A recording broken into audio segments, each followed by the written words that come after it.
Ladrões explodem caixa eletrônico na ABB, no setor de Clube Sul. Servidores do Detran cruzam os braços por 24 horas. E sem poder contratar nem dar reajuste, o GDF prepara aumento do IPTU. Serviços de táxi executivo e pré-pago são regulamentados no DF.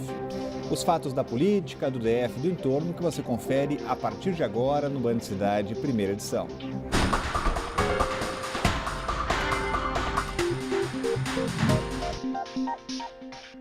Olá, uma boa tarde a você. E olha, já vá preparando o bolso. Sem poder contratar nem dar reajuste, o GDF prepara um aumento do IPTU. Isso porque o governo não conseguiu reduzir os gastos com o pessoal e se manteve acima do limite estabelecido pela Lei de Responsabilidade Fiscal. Assim, o governo continua com restrição para contratar pessoal, dar aumentos e criar cargos e pagar horas extras. E para aumentar a arrecadação, o GDF está elaborando um projeto de lei atualizando os valores de avaliação dos imóveis, que servem de base para a cobrança do IPTU, ou seja, sinalizando que vem aumento por aí. Mesmo reconhecendo que o reajuste devido aos servidores foi aprovado em governos anteriores e já pago parcialmente, o secretário da Fazenda, João Antônio Fleury, admitiu ainda que não há 100% de garantia do pagamento de parcela que deveria ter sido creditada na conta dos servidores em setembro do ano passado, ou seja, quem vai pagar a conta é o contribuinte, Cláudio Humberto.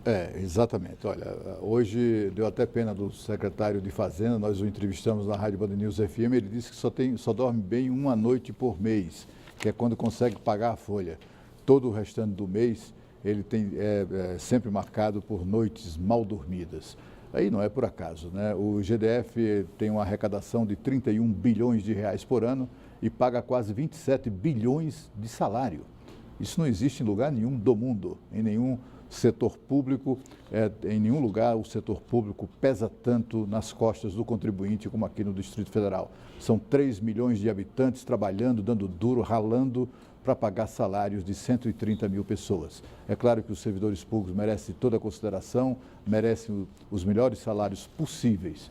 E os salários possíveis não são esses que estão sendo pagos. Estes estão muito além das nossas possibilidades. O governo Agnello Queiroz, o governo fraco, ele próprio com necessidade de se viabilizar politicamente dentro do próprio partido, onde ele era novato no Partido dos Trabalhadores, ele que vinha do PCdoB, ele acabou liberando tudo, ele acabou cedendo a todas as exigências da pelegada que controla os sindicatos de servidores aqui no Distrito Federal.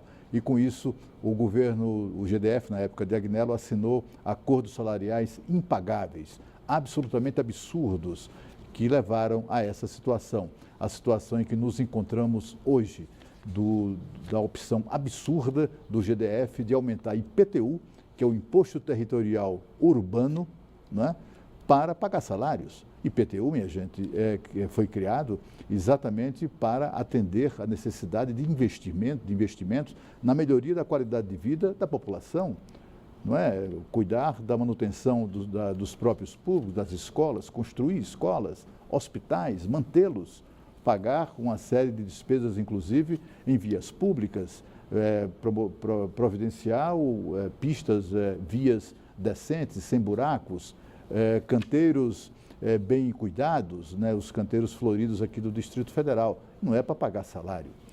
Mas o GDF se vê nessa contingência e, não tenha dúvida nenhuma, esse pato quem vai pagar somos nós.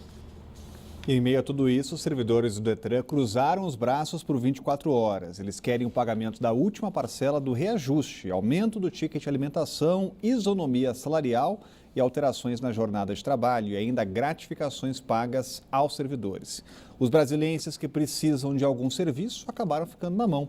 Muitos recorreram aos postos do Na Hora. Na rodoviária, as filas estavam enormes, principalmente para pegar o documento de IPVA, já que hoje é o último dia para regularizar a documentação. O jeito era ter paciência para evitar ter que pagar multa e ter o carro recolhido, já que amanhã começa a cobrança do IPVA. E pelo visto, a movimentação está grande e no posto Na Hora da rodoviária será assim até o fim do dia. E a todo momento vem chegando mais gente. Lembrando que o expediente no posto do Na Hora vai até às 7 da noite Então é uma coisa que a gente não consegue entender. Enquanto de um lado diz que não tem dinheiro, do outro lado se faz greve, prejudica o cidadão. Exatamente. E faz greve, só tem uma maneira da gente entender isso, que é exatamente a carência de escrúpulos em certos setores do sindicalismo aqui no Distrito Federal. O que eles estão fazendo é uma molecagem. Fazer greve no último dia de prazo para regularizar a situação do veículo no Detran, isso é sacanagem, né? Isso não se faz. Isso lembra muito um vídeo que foi divulgado dias atrás, mostrando agentes penitenciários do Ceará comemorando, celebrando ruidosamente, dando gritinhos e pulinhos de alegria naquele domingo em que eles iniciaram a greve lá no dia, exatamente no dia de visitação aos presídios lá do Ceará, provocando revolta dos presos, e a rebelião dos presos era o que eles estavam comemorando, os grevistas, agentes penitenciários do Ceará. Essa greve acabou resultando em 14 pessoas mortas, e eles comemorando, porque o importante mesmo era fazer valer a sua intenção, até resvalando ali no crime. O que fizeram hoje no Detran foi uma coisa muito parecida com isso. Eles marcaram essas 24 horas de greve precisamente no último dia que o cidadão tem. O cidadão tinha ou tem para resolver as suas pendências, né? Exatamente o cidadão que sustenta eles todos. Sustenta com seus impostos e sustenta também pagando os absurdos da indústria da multa. Vamos falar aqui de eleições. No próximo domingo, eleitores de todo o país vão escolher seus prefeitos e vereadores. E aqui em Brasília não tem votação, mas o eleitor registrado em outro estado que estiver no DF vai ter que justificar a ausência. O Tribunal Regional Eleitoral disponibilizou 11 locais para justificativa. 100 mil eleitores. Esse deverá ser o número de pessoas que irão procurar os postos de atendimento do Tribunal Regional Eleitoral do DF para justificar o voto no primeiro turno das eleições municipais, marcado para domingo. Para atender aqueles eleitores que não estarão no domicílio eleitoral, o TRE vai disponibilizar 11 postos de justificativa das 8 da manhã às 5 da tarde. Um deles vai ser aqui, perto da plataforma superior da rodoviária do Plano Piloto. No dia, deverá ser apresentado um documento de identidade com foto e também o número do título de eleitor. E todos que vão justificar o voto devem preencher um formulário que está disponível no site do TRE. O eleitor tem que levar necessariamente um documento oficial de identificação com foto. Isso é importantíssimo. E ele tem que ter também o número do título, que é esse número que vai ser inserido na urna pelo mesário. Então, ele pode também entrar na internet, já imprimir um formulário lá no nosso site, deixar para assinar no dia da justificativa na presença do mesário, para comprovar que ele é ele, né? Comparativo de assinatura, e aí ele vai ter tranquilidade. Caso o eleitor não compareça no dia da eleição, ele poderá justificar a ausência até o dia 1º de dezembro. O eleitor que não justificar, ele vai ter 60 dias a contar de cada pleito eleitoral, para encaminhar para o cartório onde ele está inscrito, ou então nos cartórios eleitorais, um formulário, já é outro formulário, não é aquele pequenininho que vai ser apresentado no dia da justificativa, é um outro formulário que ele tem que preencher e anexar a comprovação do motivo pelo qual ele não pôde comparecer às urnas. E dúvidas sobre o funcionamento dos pontos de justificativa ou sobre qualquer assunto ligado às eleições municipais 2016, o site do TRE é o www.tre-df.jus.br. Tem ainda o Tribunal Superior Eleitoral e o site é o www.tse.jus.br. E na próxima semana, a deputada Cristiane Brasil, do PTB do Rio de Janeiro, vai apresentar requerimento para a abertura de uma nova CPI para investigar o BNDES. A gente vai falar ao vivo com Sérgio Amaral, que já está com a gente por aqui. Muito boa tarde, Sérgio. Agora já tivemos outras CPIs que não deram em nada. Será que dessa vez vai? Boa tarde a você, Rodrigo, ao Cláudio, a todos que nos acompanham. Olha, Rodrigo, a deputada Cristiane Brasil acha que dessa vez sim vai conseguir chegar a algum lugar, porque a gente sabe que naquela CPI que não chegou a lugar nenhum, quem contribuiu muito para que não se chegasse a nenhum lugar foi a pressão do governo Dilma, que trabalhou muito forte lá dentro da CPI, lá dentro do Congresso, justamente para que a CPI não apurasse nada, né? Pois agora principalmente a partir dos novos detalhes que surgiram aí na Lava Jato, por exemplo, que trouxeram mais informações e mais suspeitas de que os financiamentos do BNDES ajudaram a alimentar caixa de campanha de muita gente boa por aí. A gente viu no começo dessa semana, né, Rodrigo, na prisão do ex-ministro da Fazenda, Antônio Palocci, a Força Tarefa da Lava Jato divulgou que ele é suspeito de ter recebido uma espécie de comissão de um financiamento para uma obra bilionária que o BNDES financiou lá em Angola. Só que, além da Força Tarefa da Lava Jato, o Tribunal de Contas da União, o TCU, também está olhando com lupa todos esses contratos de financiamento do BNDES. E chamaram a atenção dos auditores e dos ministros do TCU os valores que eles consideram até exorbitantes de vários desses financiamentos. Olha só, Rodrigo, obras lá de Angola tiveram financiamento de 14 bilhões de reais. Na Venezuela, 11 bilhões.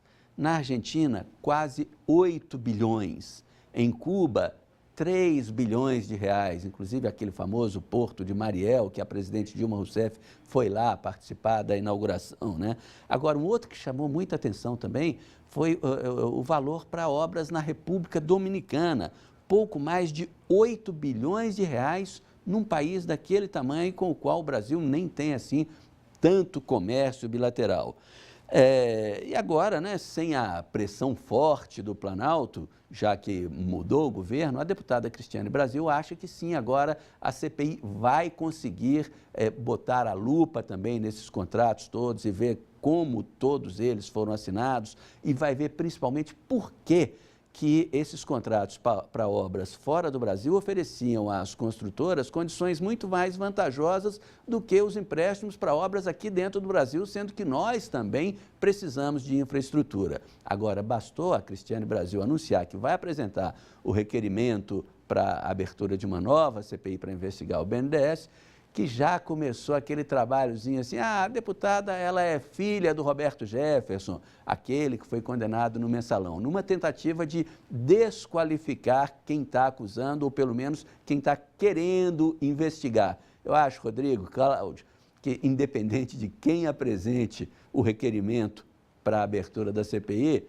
desqualificar a acusação é a mesma história daquela piada antiga do sofá da sala, né? Vender o sofá para que o sofá não sirva mais de local para traição, né? Obrigado, Rodrigo. Sérgio, com as informações. Olha, uma nova CPI, aliás, denúncia que não falta envolvendo o BNDES. Exatamente. Olha, Sérgio, esse crime que vai ser investigado, que está sendo investigado, inclusive, pela Força Tarefa da Lava Jato, foi denunciado em minha coluna do jornal Metro, que é o jornal diário do Grupo Bandeirantes de Comunicação, há mais de 2 anos. Era considerado o crime perfeito. Essas construtoras beneficiadas com as obras, em 95% dos casos, essas obras foram dadas à Odebrecht, que era a construtora preferida, favorita, digamos assim, dos governos do Partido dos Trabalhadores. E onde tem Odebrecht, tem sacanagem. E é por isso que a deputada vai propor essa CPI. Por que era o crime perfeito? Esse dinheiro, minha gente, era depositado na conta da Odebrecht em reais aqui no Brasil. Esse dinheiro não saía do Brasil e chegava ao destino, ao país que tinha a obra financiada. Como é que funcionava? Do que é que o ex-presidente Lula é acusado? É acusado de agir como uma espécie de lobista de luxo da Odebrecht. É por essa razão que ele é processado, é investigado por tráfico internacional de influência. Exatamente em razão desse caso. Ele chegava lá no remoto país da África e oferecia o financiamento. Olha, vocês querem aí construir, estão precisando construir um hidrelétrico, o Brasil financia.